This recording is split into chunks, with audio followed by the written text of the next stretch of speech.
Thanks, Dan. First off, I'd like to thank the Greater Jackson Business Alliance, Scott Middlestad, and Dan Anhalt for organizing the event this evening. I think it's a great way for the candidates to be able to share their views and their opinions on how the things in the village should work. My name is Brian Heckendorf, and I'm the incumbent candidate for the Village of Jackson trustee. I'm a lifelong resident of Jackson. I'm very proud to be deeply rooted in the community. I've been on the Jackson Fire Department for almost 23 years. I'm a founding member of the Greater Jackson Business Alliance. I'm the treasurer for the Jackson Festivals Incorporated, which runs Action in Jackson. And prior to being elected 2 years ago to my first term on the village board, I had also served on the Board of Public Works for 8 years and attended village board and other village meetings regularly. Since being elected in 2020, I continue to serve on the Board of Public Works as the chairperson. I also serve on the Budget and Finance Committee, as well as the Personnel Committee for the village. For my career, I'm a Senior Vice President as the Retail Lending Sales Manager for Westbury Bank. I joined Westbury Bank way back in 2003, so I've seen a lot of changes in the industry over the years. In this position, I help people build, buy, and refinance their homes. It's a great feeling to be able to help someone, whether it's their first home that they're buying or their fourth. In my spare time, I enjoy going to the Northwoods to my cabin, which I call Station 2, and I enjoy being out on the lake on my pontoon boat or riding down either the dusty or muddy trails, depending upon the weather conditions in my UTV. So as you can see, I'm very deeply rooted in my community, and if reelected as trustee, I will continue to make professional, unbiased decisions that I feel are in the best interest of all Village of Jackson residents. Thank you. You're up next. Thank you very much. I'd like to thank Dan and Scott for this opportunity to be here. I'm John Kripke. I am also a lifelong resident of the Jackson area. I grew up on a farm south of Jackson here. I attended West Bend High School, which is now Badger School. I graduated with a master's degree from University of Wisconsin in Madison. I, with my wife, Marion, who is my wife for 55 years, and my two sons moved into the village about 45 years ago, and we reside in the same house. We started a business in Jackson here 35 years ago, and one of my sons, Kurt, and his wife are in business with us. I am also a past member of the Jackson Fire Department. I retired before they kicked me off. I was on for 35 years. I have been on numerous committees of the village, Public Works, Planning Commission currently, Park and Rec at one time, which I enjoyed very much. My first stint on the village board was in 1976, and I've been on and off it ever since that time. There hasn't been any time that I've not been involved in village politics since 1976. And I just want to say that I feel that I am qualified to run for another 2-year term. I bring some experience in history to the board, and I think that's very important these days. And I would appreciate your vote. Thank you.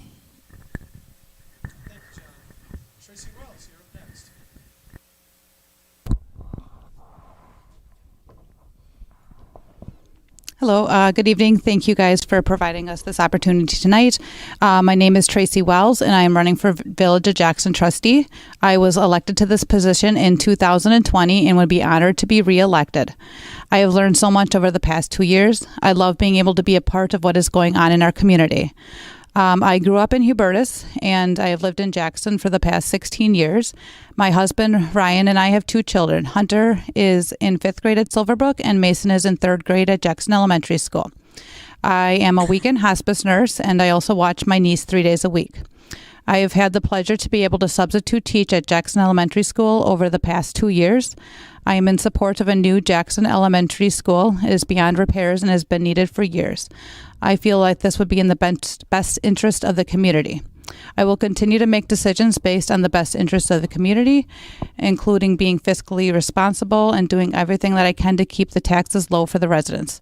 I look forward to hearing more information about the Next Generation Housing Project. I am always happy to listen to the residents, whether it is a concern, issue, praise, or an idea. I would be honored if you please vote for me again on April 5th. Tracy, thanks much. Debbie Kurtz is our next candidate. Hi, and thank you guys for having us. It's always good to get together and talk about what we think about what's going on.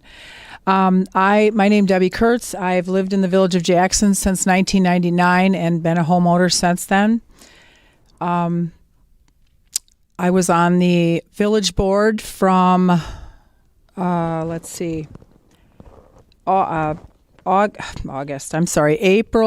2016 to April 2020. Worked as the, trying to think of all these words.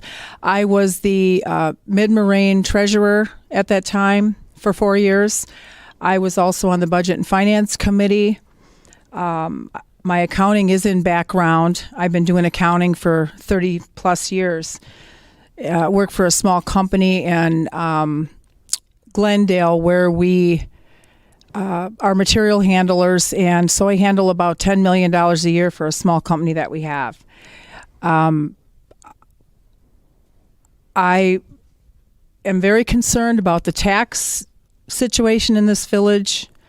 I've been out of the loop with my in-laws being sick and passing away, but I'm really concerned about the future of this village, and that is the reason that I want to get back on this board and ask you for your vote as well. Thank you. Thank you very much, Debbie. We'll go on to our question portion of the format this evening now. Brian, you have the first question, and the first question this evening starts out on a chance for you to kind of think about what you really feel about the Village of Jackson as a community, and it's what do you believe is the single greatest strength of the Village of Jackson? Brian? So what I feel is probably the biggest strength of the Village of Jackson is that where yes, it has changed over the years, but I look back in my 45 years on this earth, and I probably can't remember back that far, but remembering back to when I was a kid, driving down Main Street, it's a lot more populated than it is now, but the core downtown area still has that historical feel to it. And I think in general, the Village of Jackson itself has grown in a way that we still retain that small town feel. So that, I believe, is the biggest strength of the Village of Jackson, is having a small town feel, but still having amenities and things like that allow us to operate as a bigger village. Thank you, Brian. John, you're up next.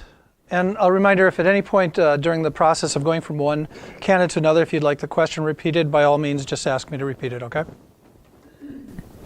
Well, since Brian stole my thunder, I'm going to have to pick a different item. I feel that one of the largest strengths of our village are our staff and personnel that work for the village.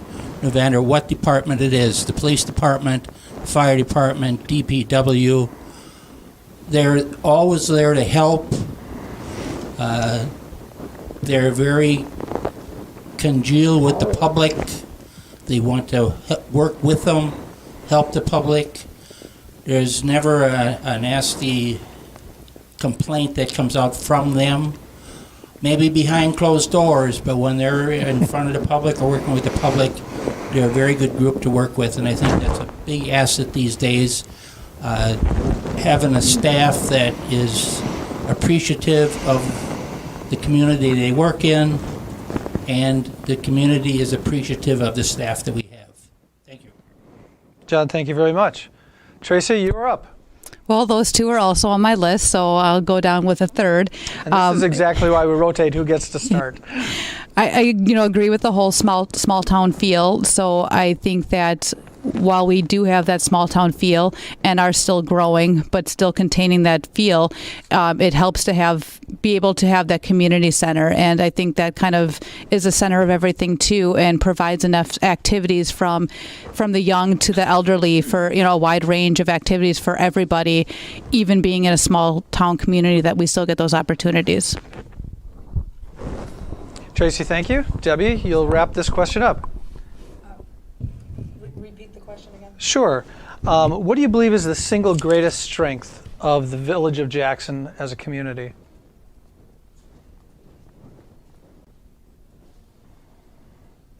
Well, the biggest thing, I think it's still nice to live here because it's such a small community. It's growing, but it's still a nice small family feel.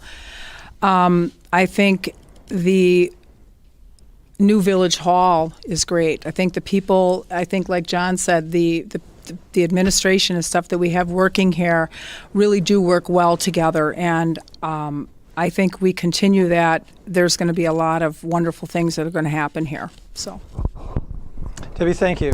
John, you'll be starting our next question for us, and then Tracy, you'll be up second on this particular question.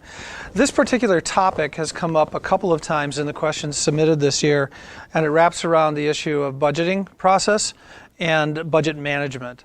The question, in combining a couple of them, is how would you make the village budgeting process more reflective of how we have to manage our own household budgets? John, you are first. Sure. How would you make the village budgeting process more reflective of how we as citizens have to manage our own budgets? Well, I guess whether you're community or whether you're a business or whether you're a resident, you need to balance the income you've got to work with the expenses that are needed. You can't just throw stuff frivolous out the window. There's things you have to do in the village. You got to maintain the streets. You got to maintain your equipment. You got to have good personnel. And in your home, you also need the same thing. You need your home well taken care of. You need your appliances that work. And you need, in order to do that, you need to balance those expenses with the income you have. In the village, you need to look at the expenses you have to have, and that's where you set your budget, you set your tax levy to offset that. John, thank you. Tracy, you get a second shot at this one. Okay. I think it comes down to really living within your means and budgeting for needs. Things do come up and things are always going to come up, but prioritizing those needs and not going for the wants necessarily. There's some things that the village doesn't need that is more of a want, and looking at those things when going through the budget items to make it more efficient. Thank you, Tracy. Debbie, off to you. well, the biggest is if it's not broke, you don't fix it. You don't spend the money on something that's unnecessary that you don't need to buy. When I was on the board, I did see, I really scrutinized the check register and questioned a lot of, I won't get into where the money was spent right now, but questioned a lot of what department's money was spent in, and kept a pretty tight eye on that. And I think that there's still money. I see things happening right now with snowfalls of that much and snowplows running their blades across the asphalt, and to me that's just a waste, just an absolute waste. So yeah, if it's not broke, don't fix it. Thank you, Debbie. Brian, you get to wrap up this question for us. All right. I would have the same thoughts as the other candidates as well. My thought on the budgeting process, and we could be looking at some different things this next coming year or years to follow. I mean, we can't go by a gas station now without seeing a 4 as the first number for a gallon of gas, right? So, I mean, that could all, the economy, gas prices, inflation, that could all play into the budgeting process next year and years going forward. What I expect of our department heads, whether it be from the administrator, fire chief, police chief, DPW, whatever, I expect them to run it like their own little business and be accountable, be fiscally responsible, and at home, I look at things too, you know, business isn't what it is, income may go down, you know, commission employee or whatever. I have to make those changes in my lifestyle or things that I do, and we may not always have that income coming in at the village level, so I think we have to be very fiscally responsible with the money that we do have coming in, and ultimately look at lowering that tax levy to lower that. The mill rate doesn't mean a whole lot, it's the actual levy that you're looking at. we have to really work at keeping that levy low and maybe even lowering it from what it was to keep our taxes in line. Brian, thank you. Tracy Wells, you'll be first on this next question. And this is shifting gears a little bit from the previous question, but, and this did come up a couple of times as well. What is your assessment of the residential housing needs in the village of Jackson? Tracy? I think right now, just with the way the market is, everything is so high that the younger generations can't afford to buy these houses that are $300,000, $400,000 homes. So getting more information about this next generation housing program project that they're working on in the next 6 months to a year here, finding more about that and see what we can do to help some of those younger folks join our community and be able to start families here without having to worry as much about having an apartment and stuff, being able to still get some equity and not having to pay $400,000 for a home. Tracy, thank you. Debbie Kurtz, you're up next. The question is, what is your assessment of the residential housing needs in the village of Jackson? Really can't answer that much because I haven't been on the board for a while, so I really don't. I'm out of that loop. I don't know what's going on with that. Okay, that's all right. Move on to Brian, please. Obviously, this question is in my wheelhouse because it is what I do for a living. We have a very dire need for affordable housing, not only in the village of Jackson, but in Washington County and beyond. A few months back, I was able to MC an event that was the next generation housing kickoff event up at Fair Park that was put on by the county. The county is currently looking at ways that we can have more affordable homes for maybe not only that first-time home buyer, but we may have baby boomers that are coming out of houses looking to go into different houses. Retirement age, your income and things like that are going to change, so everything changes. We have a very nice opportunity right now, and we'll see how this all pans out, but there is some village-owned land, which is part of a TID district there right now, that may be a prime spot for this affordable housing to take place. There's a lot of spinning wheels on it right now, but things hopefully will all come together. A prime example is the fire department. So we are a mix of it's a combination fire department with full-time personnel, but mostly the biggest majority of it is made up of paid-on-call personnel that respond in from home when there is a call. We have at least one or two personnel right now that they would love to be able to stay on the fire department, but they can't afford to live in the village.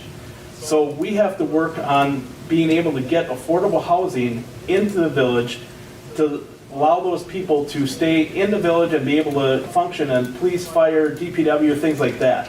So again, hopefully we can work something out with this next generation housing project and bring something into the village for them. Thank you. Brian, thank you much. And John, you get to wrap up this particular question. I think as a community, we need a balance of single-family homes, of apartments, of condos, the single-family homes, the smaller homes to the larger homes. Someplace for the first-time person coming in, just maybe it's an apartment. Maybe that's their bag. From the apartment, they can maybe work up into a condo or work up into a smaller single-family home. As if the community offers that to them, there's a reason for them to stay around, especially if they're working in the community.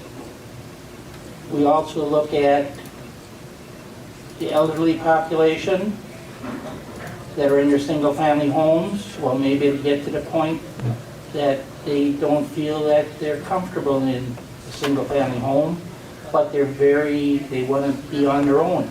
Well, a condo is probably a perfect solution for them. I don't see them going back into an apartment, but going into a condo. So these are the people that we want to retain here also. And I think by giving this mix, it's going to help our businesses to pick up people in the village. It's going to help the industry that we have going. We have a lot of industry going that's looking for a lot of people. And if we can give the people a place to stay, it'll give them a chance also to work in the village. John, thank you very much. Debbie, you will be starting this next question. And then from Debbie, we'll come back over to this side to Brian. But this next question deals with downtown. And it's asking for what are your views and thoughts regarding the redevelopment of downtown Jackson, and particularly the Highway 60 corridor? The redevelopment of what area? Of the downtown village of Jackson, but in particular Main Street, Highway 60, going through the center of town. Okay, you're talking about the sides, not the street itself. Correct. Not the okay. Absolutely. Good clarification. I'm not sure what the answer is, but our Main Street is definitely in need of a facelift. There's no doubt about it. When I drive through this village myself, and I love living here, I've been here 23 years. I love this village. It's kind of disheartening, weeds growing through the sidewalks and, mailboxes and big old round metal buckets. And, it's just, there's things that I'm not sure what the answer is.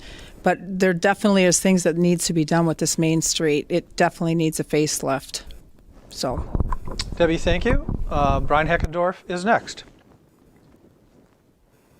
Like I said in my opening remarks, one of the things that we do have that small town feel. So the downtown area, does it need some attention? Yes, probably. How do we fund that? How does the village get involved with that? That's a tougher question. Right now, I'll go back to the sale of the old village hall that's pending right now. There were some discussions that, maybe we should look at, redeveloping that whole area and things like that. To be able to redevelop that, the village is going to have to get involved, and it's going to cost some money. The village is going to have to throw money at it to try and revitalize it and get new developments and different things in here. Right now, I thought it was the best idea for us to sell the village hall and not look at redeveloping that area, simply due to the fact that I would be more open to the village putting money at that if our debt level was at a much lower level than what it currently is. If we can get that debt level down and then at that point look at coming up with some revitalization plans that would, if we have to put some money towards it, I would be much more comfortable doing that if our debt level was lower than what it currently is. Brian, thank you. John Krupke, you're next. I have said for years that Jackson does not necessarily have a downtown like Slinger or West Bend or Cedarburg.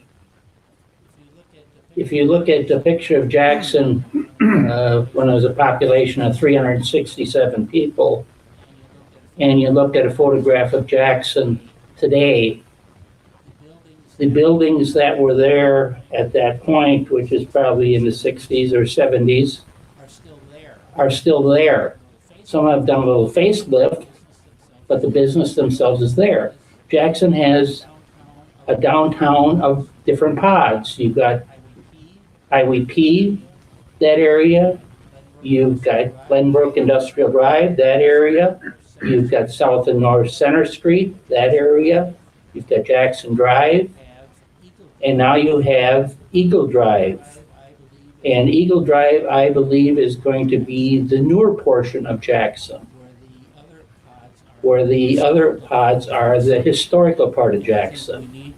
And I think we need to focus right now at first is on the Eagle Drive area, developing that TID district to bring in some more retail establishments if possible. And after that, concentrate on the rest of the pods in the village. Thank you much. Tracy Wells, you'll wrap up this question, and then a reminder, we will go back to Brian. You'll be starting the next question, okay? And Tracy. Okay. As you call it, the downtown area, it does need a facelift, I guess you could say. But at the same time, it's not really something I think that is a top priority at this time. A lot of it is, it's not like Cedarburg or West Bend. It doesn't have the riverfront. It's not all storefronts. A lot of that is residential homes. And, what are we going to do as the village? We're going to buy all those homes and turn them all into stores. That's not something that's going to happen at this time. I think focusing more on the part that we have now next to the new municipal complex could be more of a village center, per se, and have some, along with the housing in the back, maybe have some storefronts in the section up front to help bring in more businesses and stuff that way. So, Thank you very much. Brian, the next question actually relates to something that Tracy just alluded to, but this question was brought up twice as well. There is vacant land adjacent to the new municipal complex. Specifically, how would you like to see that developed?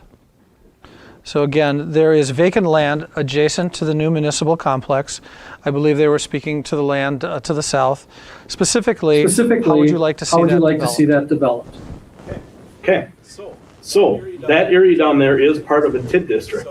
So the vacant land that's around there, going from just east of Scheunemann's property, where the vacant land is there, south to the farmland, and then east all the way over to Eagle Drive, and then a little bit on the north side of Highway 60 is a TID district with the municipal complex land carved out of that. So there are some restrictions and some different guidelines that certain things have to be developed in that TID district. So it is a mixed use TID district. So there is residential and there is commercial. So yes, I feel very strongly that we need to get something going with that TID district, get something developing in there. So the housing part of it, which is on the south side of Spruce Street down to the backside of that farm field, that is what is slated for residential, and that is the land that I was referencing earlier with the next generation housing study, that we may be able to work something in there with more affordable homes. The other portions of it, yes, we need to look at getting a developer on board where we can develop some commercial property in there, whether it's if we could find somebody to put a nice restaurant in there, so be it. We just need to go out and find that person. Somebody's got to be willing to put the money up to do that, whether it be restaurant or office spaces. Strip malls are a little bit harder in today's day and age because you drive up and down Highway 60, whether it's Jackson, Slinger, Hartford, there's a lot of vacant space in strip malls. So we have to find something that will work in there, and it does need to be a top priority. In my mind, I am wide open as to what it could be on the commercial side, and I am definitely in favor of getting that housing going on the southern part of it. Brian, thank you. Brian, thank you. John Krupke.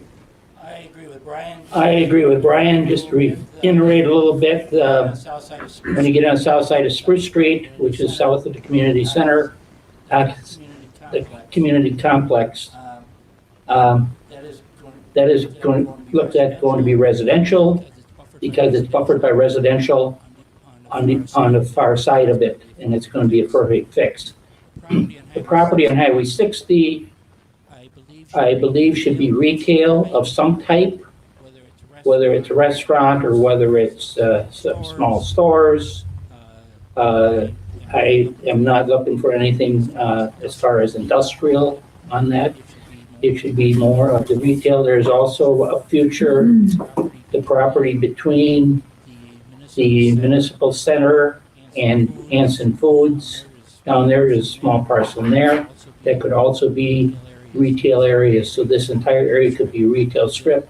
Again, the more modern part or the newer part of the Village of Jackson's retail, and leave the other pods with the historical. John, thank you. John, thank you. Tracy Wells. Okay, as they have both already said, it's a TID. It's a mixed for residential, commercial use. Like they said, the south part will probably be more looking into that next generation housing project, and then the smaller portion for commercial. I'd like to listen more to the residents. A lot of residents would like to see some sort of retail, some sort of restaurants to bring that to something that the people can use, not something that is going to sit there and they're not going to be able to use too. I like to see something that people can get use out of too. So making that a little bit more, like I said, the center of the town and more businesses there. Tracy, thank you. Debbie Kurtz, you get to wrap up this particular question. Well, I would like to see something good come out of it, that's for sure. But like I said before, I've been out of the loop here, and so I don't really know all the ins and outs, and I don't want to talk about something that I'm really unsure of. So, John, you'll begin this next question for us. And this one has to do with the very building that we're sitting in right now. It was fun to see how passionate the person was who submitted this question. But it's every time this person said that they're at the community center, and I'm doing this as much of a quote as I can, it seems very busy and full. What are your feelings on a possible expansion of this facility so it accommodate even more residents of the village of Jackson? And by the way, I was going to point out earlier that this is just, we need to just struggle really hard to behave like absolute adults in this room, despite the fact that, where's my chair? That's Casey's chair back there, the little green one. I loved it when we walked in. So, John, go ahead, please. I feel the community center was a blessing when this was put up. It has multiple uses.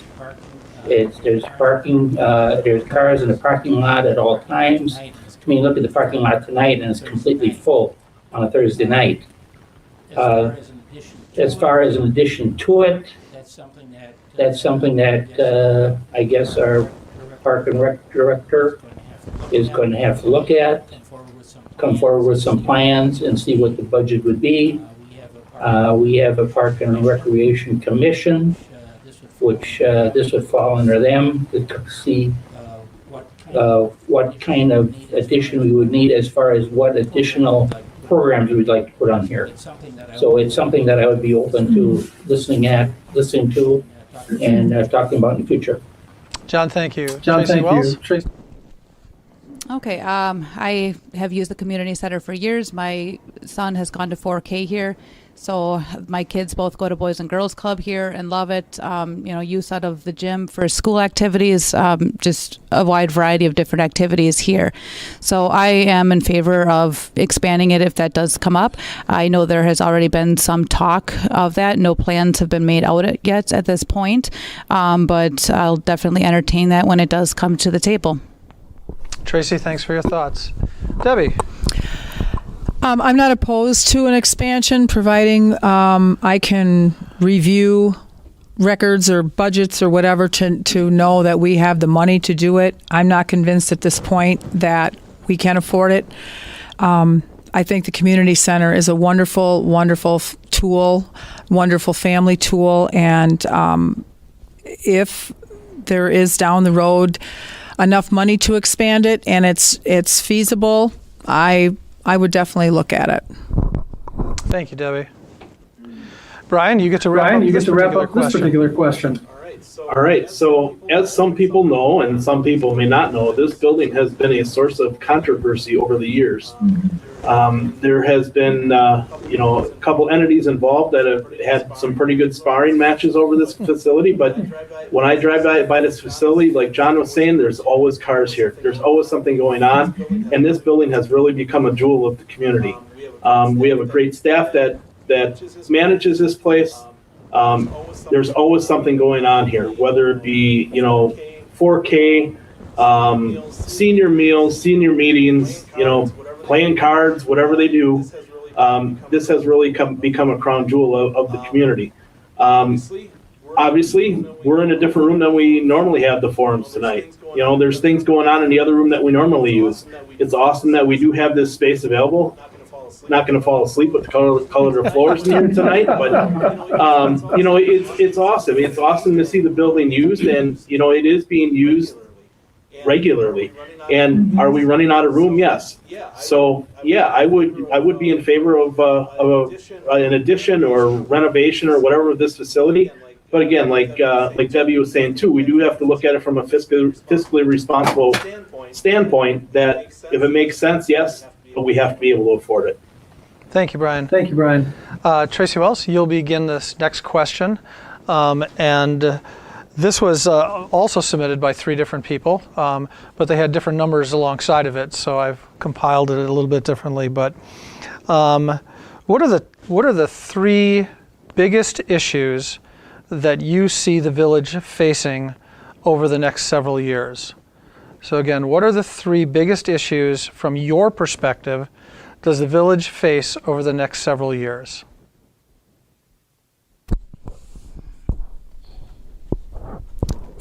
I think a big issue just to keep at the table and that the residents are concerned about is to help keep the taxes lowered. So, working with the budget and that's hiring the levy to help keep the taxes lowered overall is an issue for the village and for the residents to see. While we are growing right now, I want to continue to grow, and that's and to get a new school. I think if we lose our school, people are not going to want to come to this community and move into this community if we didn't have our own school here in the village. So I think that's a big thing. And a third concern, getting the streets fixed. Debbie Kurtz, you're up next.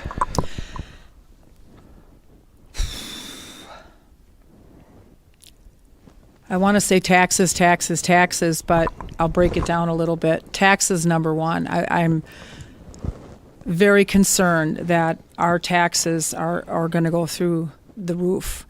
While I agree with you, Tracy, on the school situation, I don't think we're going to be there yet for a while. I think if you think our taxes are high now, we build a school here right now, you're going to find out it's going to be totally unaffordable.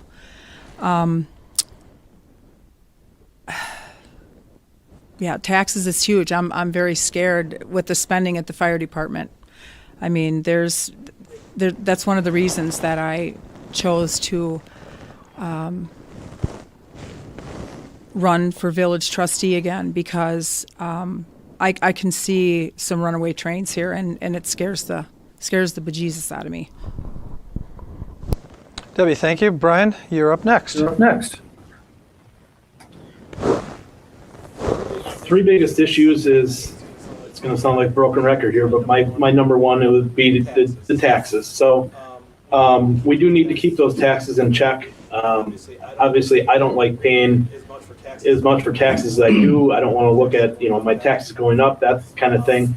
But obviously, expenses do go up, and are taxes always going to go down or stay the same? Probably not. But that would be my ultimate goal, is to again remain fiscally responsible, look for ways that we can cut budgets rather than keep increasing budgets at unheard of percentages that we have seen some budgets increase over the last couple of years. Oh no, my sign is falling. Another issue over the next 3 years would be smart growth. We do have a lot of growth coming in Jackson right now. There's subdivisions to the north, subdivisions to the southeast. We have a fairly large Cisco expansion that is possibly in the works here coming up. Looking at possibly double the size of that. So again, a good mix of growth to still retain that small town feel. That's the hard part. And then the third thing would be, and this should have been my first issue or concern, is TID number 7 development over there that we had talked about by the municipal complex. We have to get some development going in there to pay for the expenses and things like that we have taken on from creating that TID. So focus on that, making that, like Tracy said, if we make it into some sort of a town center or something, get some sort of development going over in there in that area that makes sense for the village. Mr. Krupke. Mr. Krupke. Repeat question. I'm happy to. Excuse me. From your perspective, what are the top 3 issues that you see the village facing over the next several years? I would like to consider them challenges.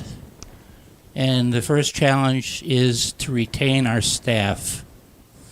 We have a good staff, and we have to work to retain them.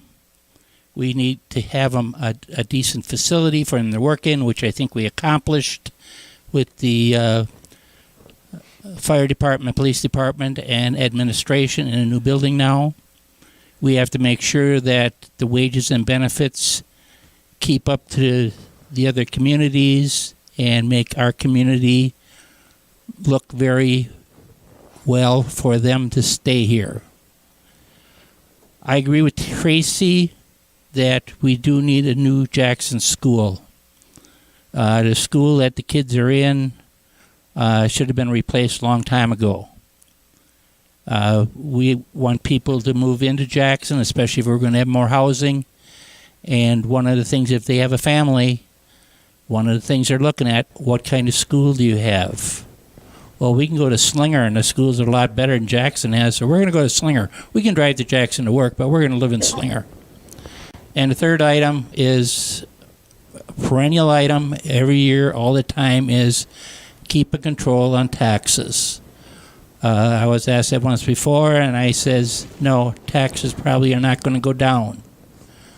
But to maintain a proper level to meet the expenses that are required is what we need to do. We can't have the equipment fall apart. We can't have the roads fall apart. They have to be repaired. And so we have to keep up with that.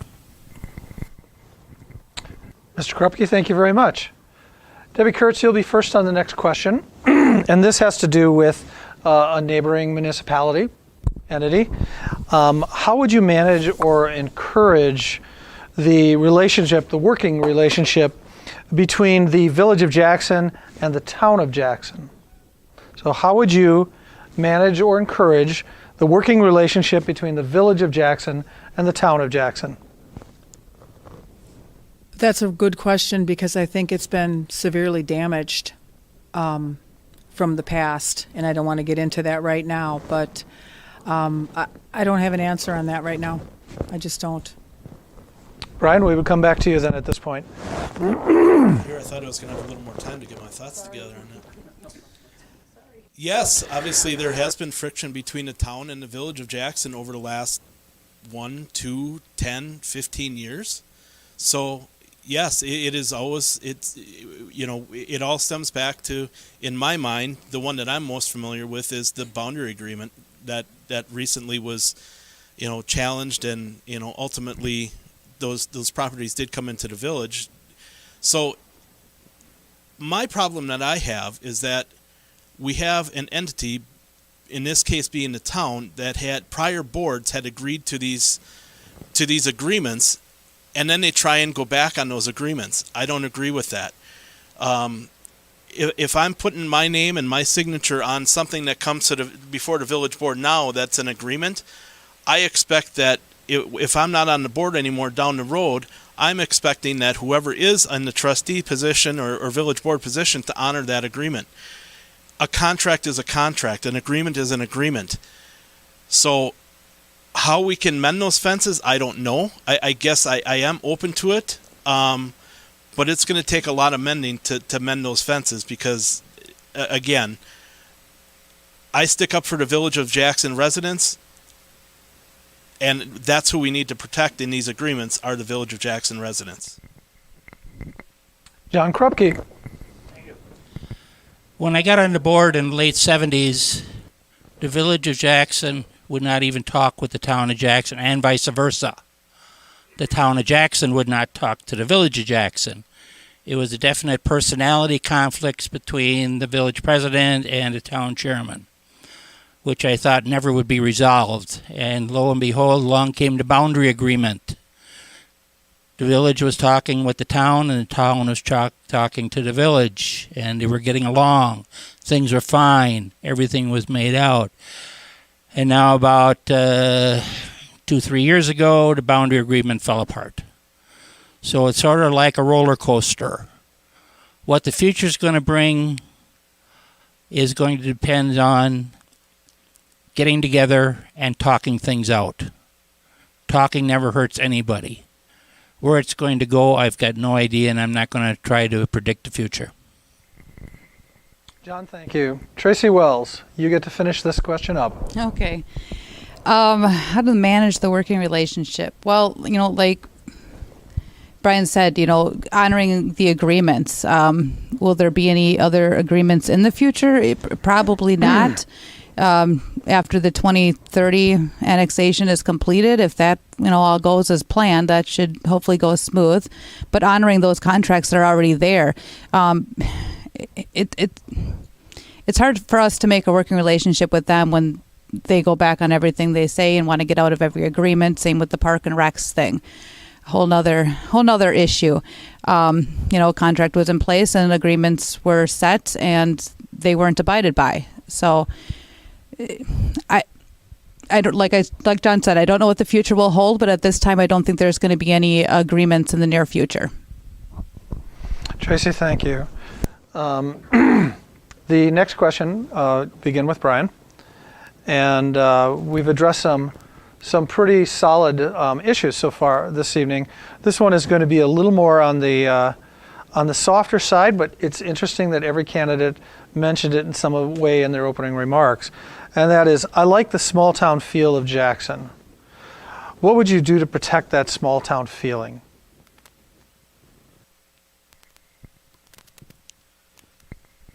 I think that goes back to a comment I made in one of the other questions, is smart growth. To be able to keep the Main Street feel the way it is, like John said, with the different pods and things like that, the village center, if you want to call it that, right now is probably around that North and South Center Street area. Any development and additional building and things like that, I think are going to start to work out to the east, and whether that becomes the village center or whatever you want to call it, I think still retaining that thoroughfare through the downtown main road part, the way it is, will help us retain that small town feel. I don't see any big store boxes like Target or anything like that, or I'm sure everybody would love an Olive Garden or something like that. So Okay, I have to say that there isn't a thing that I don't moderate where somebody brings up Olive Garden, and folks, they take 50,000 people in a single city to even think about it. correct, yeah. So we aren't going to be able to focus on big things like that. We're going to have to keep things small because we are that small town community. Smaller shops, like John was saying. Family-owned businesses. I am all for supporting locally owned businesses. If I have the opportunity to go to a big chain or to buy something, or if I can go to a small town hardware store or something like that, I'm going to go to that small town hardware store because it's those people that are living here and creating and running their business here that I want to support. So smart growth, whether it be housing and stuff like that, going towards the outskirts, still retaining that small town feel through with the downtown thoroughfare. Brian, thank you much. Mr. Krupke. I agree. Keep the bulldozer off of Main Street. Leave it the way it is, update it, but keep it the way it is. But getting off that a little bit, the community events that we have, Action in Jackson has been going on for more years than I've been around. And I've been around a lot of years. Music in the park. Our community parks. We're looking at redoing the tennis courts into a tennis and pickle court. We've got the splash pad.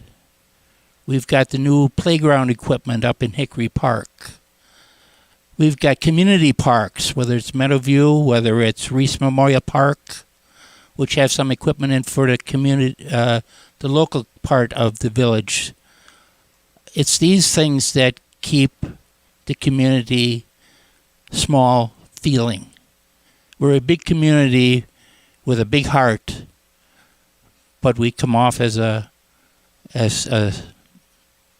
I don't know how you want to phrase it. We want to stay small in the way people perceive us. Thank you, John. Tracy Wells, you're next.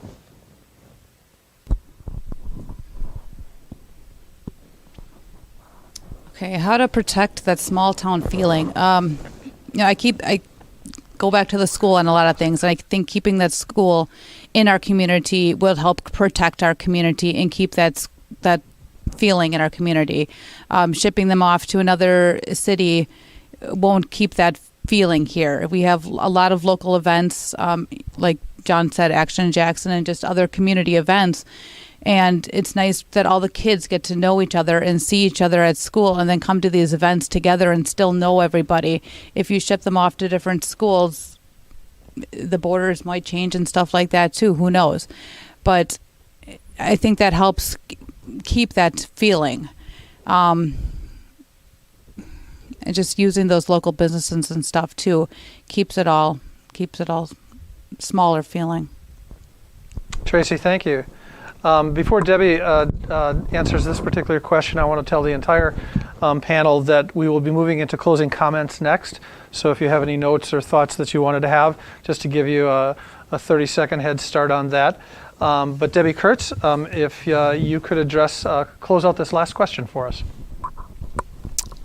I'm not sure exactly how to keep this small town feeling other than not to grow too big. Growing is fine, but you have to balance it out with what can be afforded and what not. My big concern, and I know this is a little off subject, but my big concern is that taxes reach a point where people sell their homes. I being one of them after 23 years of living here and paying over $80,000 in taxes, so I believe I'm a little vested in this village. I don't want to ever have to feel like I need to leave, but there are people that have talked to me and they feel they do have to leave because they're scared about the tax future. So I don't know what it takes. I guess all of us working together and try just to do what's best. So we move into the closing comments from each of you. And a reminder that you have up to 2 minutes in terms of being able to do your closing comments. So Brian, we will begin with you and we'll move to my right, and Debbie, you will wrap it up, okay? All right. So in closing, so for the people that know me and the people that don't know me, I just want everybody to know that I am very committed to the residents of the Village of Jackson to make the best decisions possible to make this the best place that we can for us to live and work and play. I've been here all my life. I consider myself fiscally responsible. Over the last 2 years of being at board meetings, I've asked questions that nobody else has asked over the years, and I continue to keep doing that if I get reelected. I plan to keep people accountable. I plan to also look at different ways for us to grow, but grow responsibly. A community has to grow.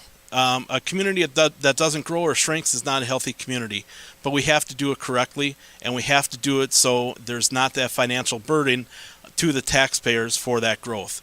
Again, smart growth, keep everything in the village a great way of life, to be able to have the parks, the good emergency services that we provide to the village, but at the same time remain fiscally responsible. One of the biggest things tonight was taxes. Yes, I agree. We need to keep them in check. The way to do that is to maintain a pulse on the money that's being spent and to keep an eye on everything, but at the same time still functioning and providing the best services that we possibly can. So, in a nutshell, I still want to be, and I want to continue serving this village as village trustee. So I'm pleased asking you to go out and vote for me on or before April 5th if you're going to do early voting. Thank you. John Krupke. Thank you. I've been involved in village, I hate to say this, politics, which is a nasty word these days, since 1976. I have not done it for any pat on my back or pat on my shoulder. I've done it because I grew up in this community. The community has treated me fine with the businesses we have in town, treated my family fine. And it's a way I can return some of this back to the village. I've got history, which once in a while is good, once in a while is bad, but it's there. I think I still have enough gas in my tank that I can serve another 2 years on the village board. And again, as Brian said, as a business owner, I have always made my decisions what benefits the village, not what benefits any special interest group or what benefits me. It's a community responsibility if you're going to be on this board. And again, I would appreciate your vote whenever you vote, whether it's early voting or April 5th. I appreciate it very much. Thank you.